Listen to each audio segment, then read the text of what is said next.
Okay, here we go with our next lesson. Today we are going to talk about the distributive property. Here I have my first two examples written down for you, so you can see, or my first example. The distributive property is another property, so make sure you write down this example. And it's a way of looking at a problem with a different vantage point. Typically, our other properties yesterday were just kind of saying things like, adding this is the same as adding that. Well, the distributive property is another way of writing the problem. You end up getting the same result, but it's very important that you know how to use the distributive property. First thing I'm going to show you is mental math, and then the second way I'm going to show you is using it with variables, because that's where it really becomes important. If it's all numbers, to do it without the distributive property or not, it's not going to make a huge difference. Basically, the distributive property, I'm just going to run through these 4 points right here. The distributive property states that if I have any time I am multiplying to a sum or difference, so there's a sum, here's a difference, here's a sum, here's a difference, and then on the outside I'm multiplying it. So I got the 4 there, the 4 there, the A there, and the A there. So I'm multiplying that to a sum or difference. Okay, I could do the work on the inside and then multiply. That's the correct order of operations. Or I could do the work on this other side here. So if I were to do this first example here, 6 plus 3 is 9. 9 times 4 is 36. If we do this over here, I could do 4 times 6 first, which is 24, plus then do 4 times 3, which is 12, and 24 plus 12 is also 36. If I do this next one, okay, 7 minus 2 is 5, 5 times 4 is 20. I could do 7 times 4 first, which is 28, 7 times 2 second, which is 8, and 20 minus 8 is 20. I'm sorry, 28 minus 8 is 20. So that would work. And then I just wrote the same with variables. Now, what I wanted to show you with the variables is it doesn't matter if the number being multiplied is in the front or in the back. It doesn't matter. And that's how the distributive property works. So let's go over, we have 3 examples today, and let's go over our first example. The first example is using the distributive property with mental math. Okay, I'm not going to give you a whole lot of problems like I did in the examples up there, where I'm going to ask you to use the distributive property. We're going to be using them with variables or as a mental math part. So you need to make sure that you learn how to do this with mental math. And the idea behind it, I'm going to show what I'm thinking in my mind, although obviously you'd be doing it with mental math. The idea is I could do 4 times 105 and go through my math facts, and it's not that hard of a problem. But instead, I could break 105 into a sum. Okay, because remember, I'm multiplying by a sum or difference. And I'm going to break it into 105, because 100 plus 5 is 105, so I broke it into that sum. Now I could go through my distributive property. Instead of adding those first, I could do 4 times 100 first, and then 4 times 5 second. Now when I have this problem, 4 times 100 is 400, very easy. 4 times 5 is 20, very easy. Put them together, I get 420.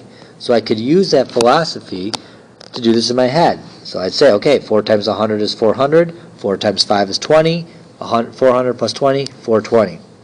Do the same thing with B here, 3 times 97. I could do 3 times 100 minus 3. 3 times 100 is 300. Then I do 3 times 3, which is 9. 300 minus 9, 291. So 3 times 97 is 291. And this is how people who are good at multiplying can break down larger numbers. They actually break it down into its parts. For C, I could do 5, and this I'm going to do 3 minus 0.1. 5 times 3, that's 15, minus 5 times 0.1, okay, that is 0.5. And 15 minus 0.5, or 15 minus 5/10, is 14 and a half. And that's what I get as my answer. Okay? So that's how you would do it with mental math. Now, I'm going to make you show how you broke down the numbers. So I'm going to want to see the first step only on your tests to see the breakdown of how you are breaking them down. The rest you don't need to show. Okay, and then obviously you need to show your answer.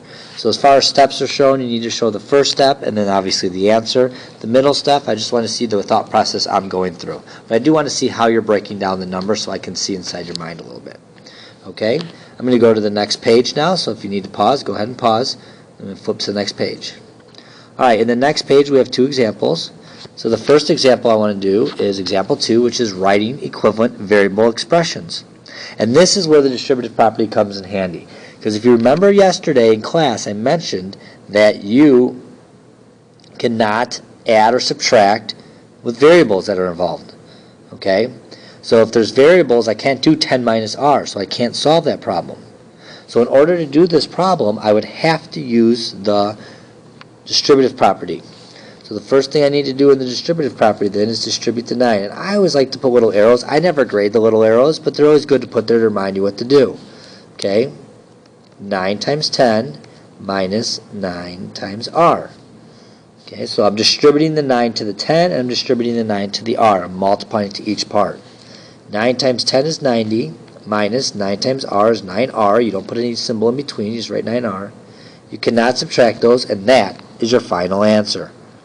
Okay, as far as work is concerned, I'm not going to make you show anything but an answer, although I highly suggest that you do the arrows, and then if you're struggling, writing this step in here is what I'll make you do. But as far as grading purposes, I will only be grading your answer on these one-step problems. For B, -3 is the number that's being multiplied. The sum is right here. So I'm distributing the -3. It's in the back, but I'm distributing that to both numbers. So I'm going to do -3 times y plus -3 times 12. That's -3y, can't do anything with that, plus -3 times 12 is -36. So you get -3y plus -36. By the way, that is the same thing. If you were to write this answer, that's the same thing, okay? And I would accept that. I wouldn't mark that wrong. Okay, plus and negative or minus is the same thing. Okay, now let's look at C. Again, my number's in front, so I'm going to distribute that to the number in the back, or to the numbers in the sum. So -8 times 4x plus -8 times 6. So it's going to be -32x plus -48. Alright, and again, same as the last one, if you were to write -48, that is the same thing, because plus negative and minus are the same thing. Okay, and that's how you do the variable expressions, and this is where distributive property is used mostly. Okay, now I'm going to move on to example 3. In example 3, I have to know my formulas. So for example, for A, I would have area equals, and you can use either formula, 1/2 base times height, or you can do base times height divided by 2. I'm going to do the 1/2. So I'm going to do 1/2 base times height. So that's my formula for a triangle. So then my next step is going to be 1/2. My base is the 10, so that's going to be times 10. And my height is going to be the 3 plus a. Okay? Now the first thing I'm going to do is I'm going to take 1/2 of the 10 and get that out of the way, because I can do that. That is 5. Now I have 5 times 3 plus a. Now I have my distributive property. So I'm going to do 5 times 3 first. 5 times 3 is 15 plus 5 times a. 5 times a is 5a. And you get 15 plus 5a. And that is your final answer. Okay? If there were units attached to these, remember they would be square units. All area square units. Okay? For example B, my area formula is area equals base times height. So I'm going to plug in my base and my height. So that's just going to be 8 plus 7b times 4. You can distribute the 4 to the 8. 4 times 8 is 32 plus 4 times 7b, that is 28b. Can't do anything else with the numbers. I cannot add them. So again, if you notice all my examples, all 5 answers I have on this page, I cannot add or subtract a number and then a number that has a variable with it. Okay? You can only add or subtract when variables are the same. We'll get to that later. But you cannot add or subtract unless they are like terms. They both have the same variable. So I cannot add or subtract those. That is why that is my final answer. So you're not going to have, with the mental math you will tonight, have some answers that are tomorrow, just numbers. But with distributive property with expressions, we start putting variables in there. You get a lot of answers like we have here where there's still a sum or a difference in there. I can multiply and I can divide, but I cannot do any sums or differences with variables and numbers. Okay? And that is your lesson for tonight. Have a wonderful night, and we will see you guys tomorrow.